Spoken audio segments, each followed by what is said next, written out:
Bonjour et bienvenue dans Maison d'ailleurs. Que connaissez-vous de Bruxelles? L'Atomium, le Manneken Pis évidemment. Bruxelles est aussi connue pour ses friteries ou encore ses chocolateries. Et si on vous faisait visiter Bruxelles sous un nouvel angle? Aujourd'hui, on pousse les portes des maisons belges pour vous faire découvrir les intérieurs les plus stylés de la capitale européenne. Dans la boutique bruxelloise d'Elena Barenghi et Mathilde d'Anglade, il y a de beaux vêtements, les bijoux de Mathilde, mais désolé les filles, on n'est pas là pour ça. Ce qui nous a sauté aux yeux, ce sont les objets d'artistes, les pièces de mobilier vintage et l'esprit de ce mini concept store galerie. Est-ce que c'est aussi bien chez elle? Bonjour, entrez. Elena nous a invités à le vérifier. Une superbe maison bruxelloise avec une touche arty apportée par Elena. Je cherchais une maison dans le quartier qui soit grande, spéciale, qui ne soit pas une maison comme toutes les autres, 3 pièces en enfilade comme on trouve ici en Belgique. C'est un ancien atelier de peintre, d'une peintre des années 20, 1920. Il était abandonné depuis 2 ou 3 ans. Et donc, tout été, il y avait le toit qui s'écroulait. C'était vraiment courageux. Et il y avait beaucoup de personnes qui l'avaient visité, mais personne n'avait eu le courage de dire oui, voilà, je l'achète. Je voulais des grands volumes et de la lumière. Je voulais un jardin. Et donc, il y avait tout ce que je voulais. Et je savais que ça aurait pu devenir un bel espace. J'ai imaginé cette pièce en essayant de la diviser en plusieurs parties parce qu'elle était très grande et très difficile à aménager. Donc on a pensé de faire une division tout d'abord avec une mezzanine qui était dessinée par l'architecte Pierre Loas, qui est un jeune architecte belge. On a voulu faire cette mezzanine pour pouvoir permettre d'utiliser quand même les hauteurs, mais de laisser quand même des beaux volumes dans l'entrée du salon pour pouvoir respirer. La mezzanine et la cheminée impriment aussi un style à cet espace assez épuré. Moi, je voulais absolument une cheminée. Et Pierre a décidé cette cheminée que je trouve magnifique, en fait, qui a été faite en métal comme la mezzanine. Et c'est vraiment une forte pièce dans tout l'ensemble. C'est une jeune artiste en fait qui était mannequin. Elle a trouvé une poupée dans une piscine et donc elle a commencé à prendre des photos de ces petites poupées. Et après, elle a commencé à faire une série de photos des yeux de la poupée sur des visages.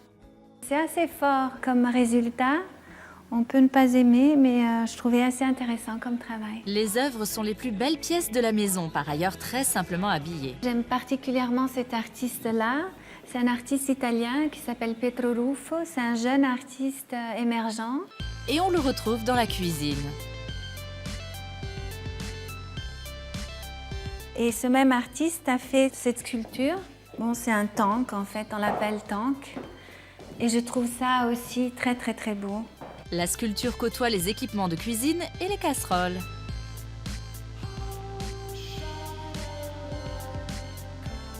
J'aimais beaucoup ces feux parce que c'était des feux vraiment de chef professionnel. Et alors ça donnait vraiment le sens de la cuisine et on cuisine très bien en fait ici.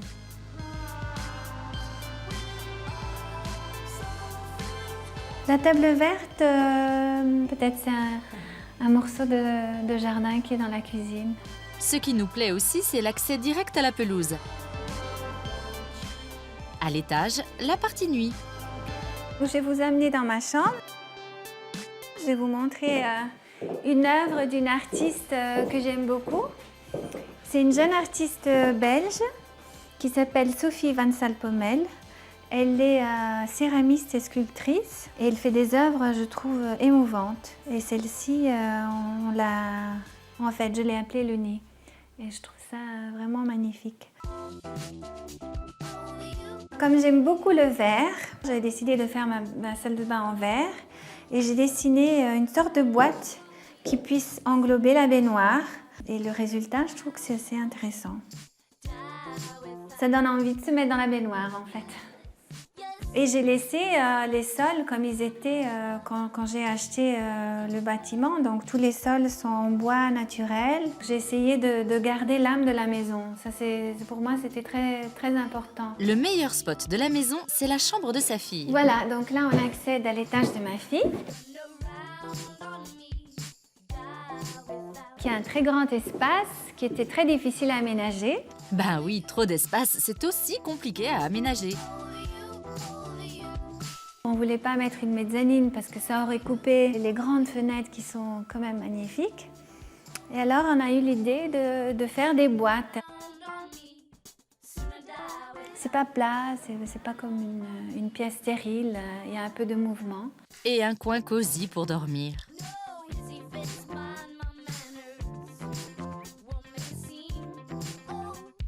Sur les murs, à la hauteur, on voit ces barres et en fait c'était les barres que j'ai laissées d'origine de cet artiste peintre qui accrochait ses tableaux. On aimait bien sa boutique, mais on s'installerait volontiers dans sa maison. C'est beau, c'est simple et c'est cosy. Hein, c'est cosy.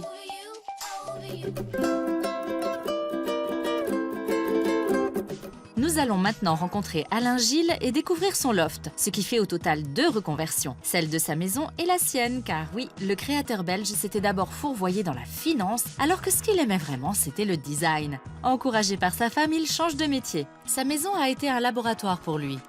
Bonjour, bienvenue chez moi.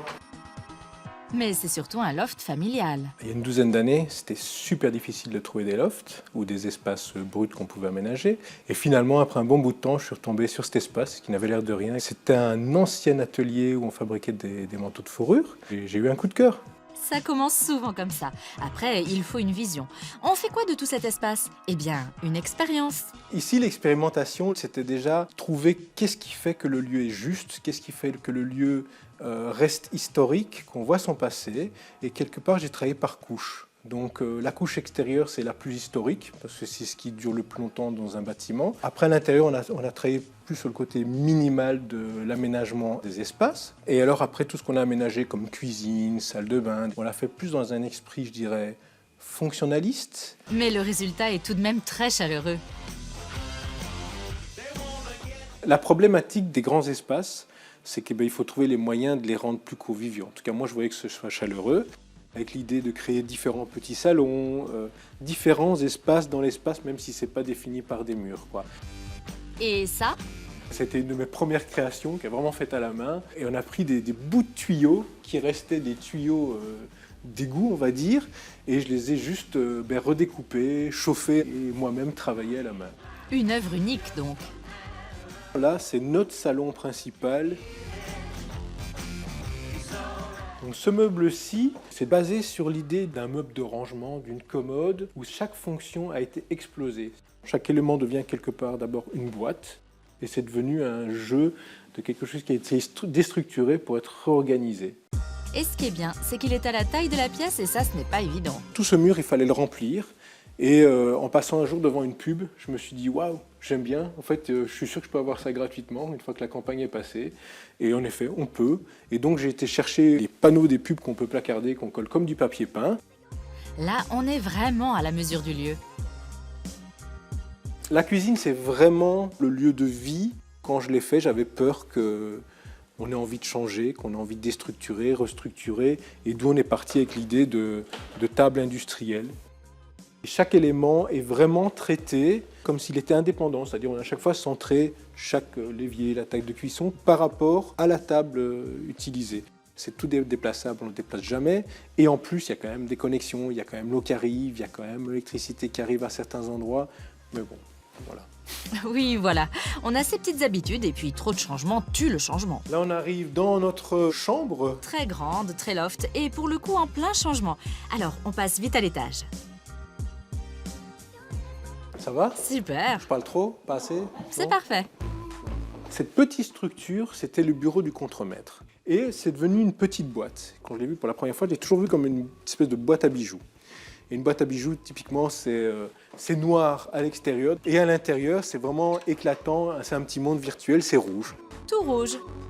Et qui se veut être l'antithèse du loft. Petit, cosy, délicieusement ringard. Donc ici, on arrive vraiment dans l'espace de nuit. Comme on est en Belgique et qu'il n'y a pas toujours énormément de lumière, on a eu envie de recréer quelque part un peu cette image qu'on a de la Grèce, avec Beaucoup de blanc et puis la mer bleue, le ciel bleu. Avant, les gens du Nord avaient dans les yeux le bleu qui manquait à leur décor. Là, il l'a mis sur les murs. Et puis on a les chambres des enfants, quoi. Méga espace et mini-meubles, tout mini.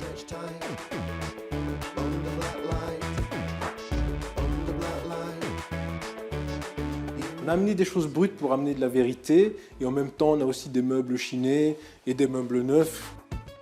Toutes ces caisses, c'est des vieilles caisses de boulanger.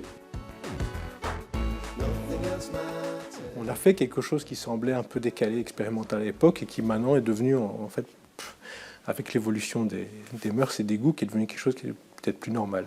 Non, c'est devenu un classique, un style intemporel, un basique indémodable quoi, que l'on va s'empresser de copier. L'esprit loft à mini prix, c'est chic et moins cher.